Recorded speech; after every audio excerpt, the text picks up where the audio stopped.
Bismillahirrahmanirrahim. Assalamualaikum warahmatullahi wabarakatuh. Alhamdulillahirabbil alamin wassalatu wassalamu ala asrofil anbiya'i wal mursyalin wa ala alihi wassubihi ajma'in. Amma ba'du. Pertama-tama marilah kita panjatkan puji dan syukur kita kehadirat Allah Subhanahu wa taala yang telah memberikan rahmat serta taufik dan hidayahnya sehingga kita dapat berkumpul di sini yang insya Allah penuh berkah dan barokah. Amin. Salawat serta salam tak lupa pula kita haturkan kepada junjungan kita Nabi besar Muhammad Sallallahu Alaihi Wasallam yang telah membawa kita dari zaman gelap gulita menuju zaman terang benderang. Dan semoga kita bisa mendapat syafaatnya di yaumil akhir nanti. Amin amin amin ya robbal alamin. Sebelum kita memulai presentasi hari ini, saya akan memperkenalkan teman-teman saya. Pertama, saya sendiri Ayu Nabila dari Prodi Perbankan Syariah selaku moderator. Yang kedua ada Anissa dari Prodi Hukum Keluarga Islam sebagai pemateri pertama. Yang ketiga ada Nur Hijati dari Prodi Perbankan Syariah sebagai pemateri kedua. Yang terakhir ada Dina dari Prodi Perbankan Syariah sebagai pemateri ketiga. Baiklah, kita mulai. Yang saya hormati Bapak Muhammad Rashid SHI MSI selaku dosen kita pada pelajaran akidah dan teman-teman sekalian yang dirahmati oleh Allah Subhanahu wa taala. Baik, langsung saja kita memasuki acara pertama yaitu pembukaan. Marilah kita buka acara ini dengan mengucapkan bismillah dengan niat di dalam hati untuk menuntut ilmu. Bismillahirrahmanirrahim. Semoga Allah selalu meridhoi setiap langkah kita dan memberkahi ilmu yang kita dapat hari ini. Amin ya robbal alamin. Hari ini kami akan membahas tentang aliran dan teologi Islam era kontemporer.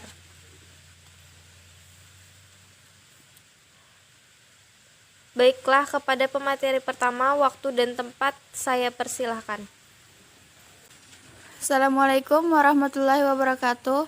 Baiklah, saya sebagai pemateri pertama akan menyampaikan materi mengenai aliran Wahabi. Yang pertama, Wahabi adalah gerakan pembaharuan dan pemurnian Islam yang dipelopori oleh Muhammad bin Abdul Wahhab bin Sulaiman At-Tamimi yang lahir pada tahun 1115 Hijriyah atau 1703 Masehi dan meninggal pada tahun 1206 Hijriyah atau 1792 Masehi di Najd, Semenanjung Arabia.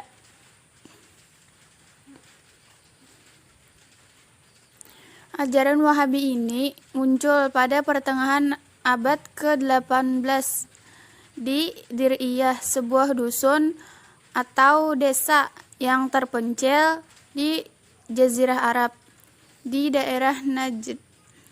Kata Wahabi itu sendiri diambil dari nama pendirinya. Nama pendiri dari aliran Wahabi tersebut yaitu Muhammad bin Abdul Wahhab.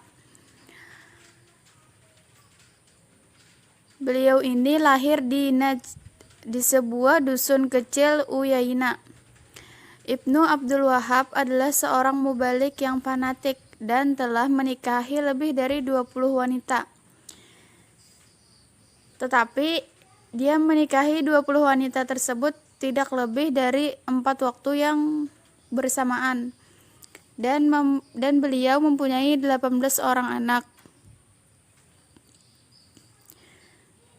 Menurut Hamid, munculnya gerakan Wahabi ini tidak bisa dipisahkan dari gerakan politik, perilaku keagamaan, pemikiran, dan sosial ekonomi umat Islam.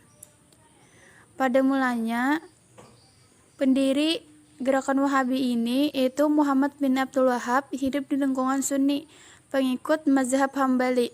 Bahkan ayahnya Muhammad bin Abdul Wahab itu adalah seorang syekh, yaitu Syekh Abdul Wahab bin Sulaiman adalah seorang Sunni yang baik, begitu pula guru-gurunya.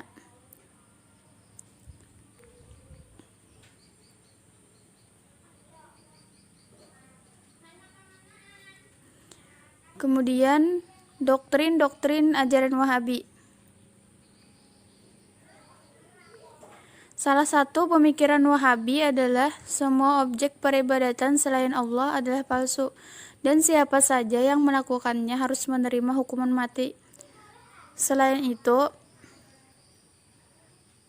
tidak boleh membunyikan radio, tidak boleh melakukan kasidah dan melakukan bacaan Al-Quran, tidak boleh membaca kitab-kitab salawat, tidak boleh mempelajari sifat wajib dan mustahil bagi Allah, dan tidak boleh merayakan Isra Mi'raj. Juga tidak boleh untuk ziarah ke makam Nabi dan lain sebagainya. Assalamualaikum warahmatullahi wabarakatuh. Baiklah, saya akan melanjutkan materi dari Anissa. Yang kedua yaitu ada aliran salafiyah. Secara bahasa, salafiyah berasal dari kata salafa, yaslufu, dan salafan. Padanan katanya, menurut ensiklopedia Islam, taqaddama dan mada yang artinya berlalu, sudah lewat, atau yang terdahulu. Sehingga as-salaf bisa diartikan orang yang terdahulu, berlalu, dan sudah lewat dalam tindakannya. Dalam Islam dikenal istilah as-salaf as-saleh, orang saleh yang terdahulu atau yang sudah lewat, yakni 3 generasi awal Islam. Makna lain salafiyah berasal dari kata bahasa Arab, yaitu salaf yang berarti terdahulu. Yang dimaksud dengan salaf di sini adalah jalan orang-orang terdahulu semasa dengan Rasulullah SAW, para sahabat dan tabi'in. Mereka sering pula disebut salaf as-salihin, yang berarti orang-orang saleh terdahulu, sedangkan salafiyah berarti orang-orang yang mengikuti salaf. Gerakan salafiyah juga dikenal sebagai gerakan tajdid atau pembaharuan. Ada pula yang menyebutnya gerakan islah atau perbaikan dan gerakan reformasi. Gerakan salafiyah bertujuan untuk mengembalikan umat Islam kepada ajaran Al-Quran dan hadis. Agar umat Islam kembali kepada ajaran Al-Quran dan hadis, serta meninggalkan pendapat ulama mazhab yang tak berdasar dan segala bidah yang terselip di dalamnya. Gerakan ini dicetuskan oleh Ibnu Taimiyah, ulama yang hidup di abad ke-13 dan 14 Masehi.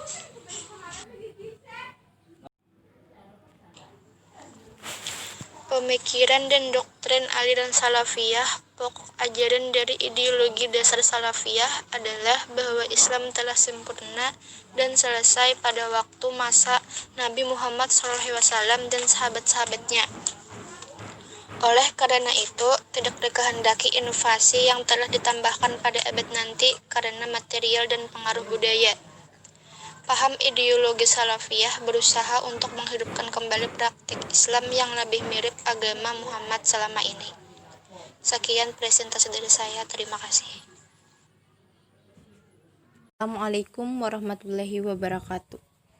Saya ingin menyambung materi dari Nur Hijati tentang aliran Ahmadiyah.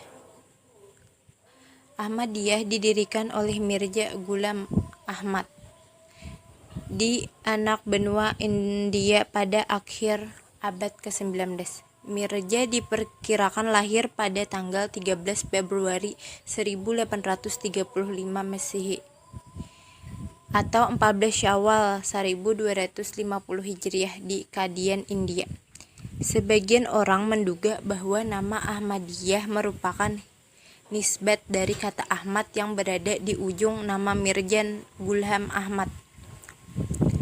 Adapun para pengikut Ahmadiyah yang disebut sebagai Ahmadi dan Muslim Ahmadi terbagi menjadi 2, Zam'at dan Jama'an Ahmadiyah.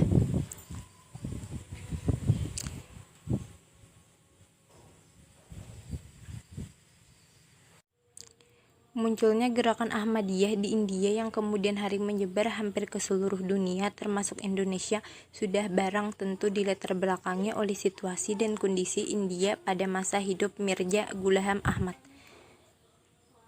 Ahmadiyah yang berkembang di Indonesia ternyata bukan hanya aliran Qadian saja, melainkan juga aliran Lahore.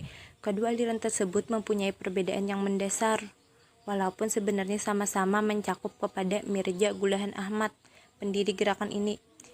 Gerakan Ahmadiyah diperkenalkan di Indonesia dalam arus deras kebangsaan di tengah situasi politik, ekonomi, sosial, keagamaan, dan idea menentu.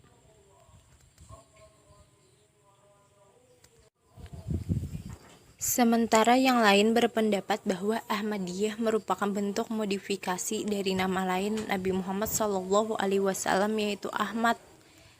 Selain itu, pemikiran aliran Ahmadiyah adalah menganggap adanya Nabi setelah Nabi Muhammad. Aliran Syiah. Syiah dari segi bahasa atau etimologi berarti pengikut, pencinta, pembela yang ditujukan kepada individu atau kelompok tertentu. Syiah yaitu kelompok aliran atau paham yang mengidolakan bahwa Ali bin Abi Thalib dan keturunannya adalah imam-imam atau para pemimpin agama dan umat setelah Nabi Muhammad SAW. Salah satu doktrin Syiah yaitu kaum Syiah berpandangan dalam mengenal Tuhan, menjadikan manusia dalam kehidupan, dan ada beberapa konsep yang diungkapkan oleh beberapa pemukanya.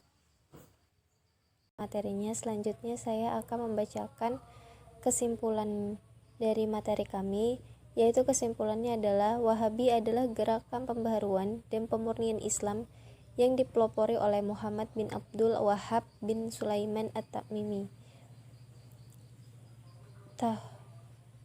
tahun 1115 sampai 1206 Hijriah atau 1703 sampai 1792 Masehi dari Najd, Semenanjung Arabi.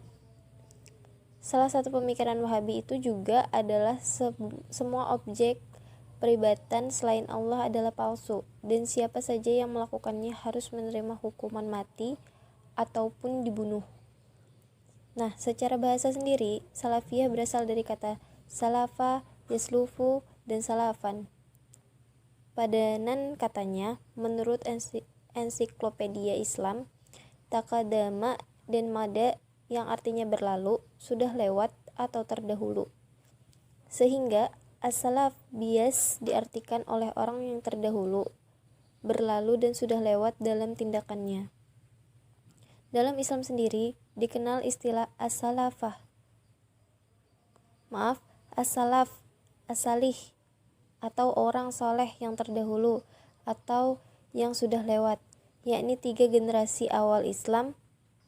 Dan salah satu pemikiran Salafiyah adalah kemutlakan akidah dan wahyu yang diturunkan Allah kepada Nabi Muhammad SAW, dan menganggap metode ahli filsafat yang mengedepankan logika sebagai hal yang salah dan sesat. Ahmadiyah didirikan oleh Mirza Ghulam Ahmad di Anak Benua, India pada akhir abad ke-19. Mirza diperkirakan lahir pada tanggal 13 Februari 1835 Masehi atau 14 Syawal 1250 Hijriah di Qadian, India. Sebagian orang juga menduga bahwa nama Ahmadiyah merupakan nisbat dari kata Ahmad yang berbeda di ujung nama Mirza Ghulam Ahmad. Sementara yang lain berpendapat bahwa Ahmadiyah merupakan bentuk modifikasi dari nama lain Muhammad SAW, yaitu Ahmad. Salah satu pemikiran aliran Ahmadiyah adalah menganggap adanya Nabi setelah Nabi Muhammad SAW. Demikian kesimpulan yang dapat saya bacakan, dan yang terakhir adalah penutupan. Kita akan mengakhiri presentasi kami pada hari ini dengan membaca hamdalah. Alhamdulillahirabbil alamin. Saya mewakili teman-teman yang bertugas pada hari ini memohon maaf mungkin ada kesalahan dalam kata atau kalimat baik yang kami sadari maupun yang tidak kami sadari. Semoga kebersamaan kita hari ini dapat bermanfaat dan mendapat berkah. Amin amin ya robbal alamin. Wassalamualaikum warahmatullahi wabarakatuh.